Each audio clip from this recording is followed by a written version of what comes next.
Com si estés a casa, Lubos Barton va tornar allà on va estar 3 temporades, al Palau Olímpic. El txec va parlar amb els empleats del club, amb jugadors i amb el tècnic Salva Maldonado, i després va entrenar-se ja amb l'equip per entrar en la dinàmica i està a punt per si ha de debutar dissabte a la pista d'Estudiantes. L'equip està encantat de comptar amb ell.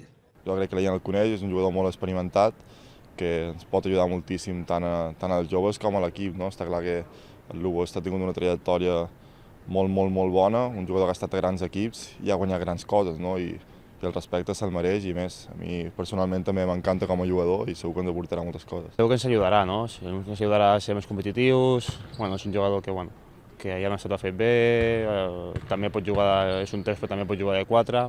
Ens donarà moltes coses que segurament entre dos sap més que nosaltres. El contracte de Barton amb la penya encara no s'ha signat i s'espera que es facin les pròximes hores. En el moment en què es tanqui l'acord, Lubos Barton serà presentat en un acte que es farà a la clínica Fiat Mútua Diagonal, de la mateixa manera com es va fer amb Christian Eyenga.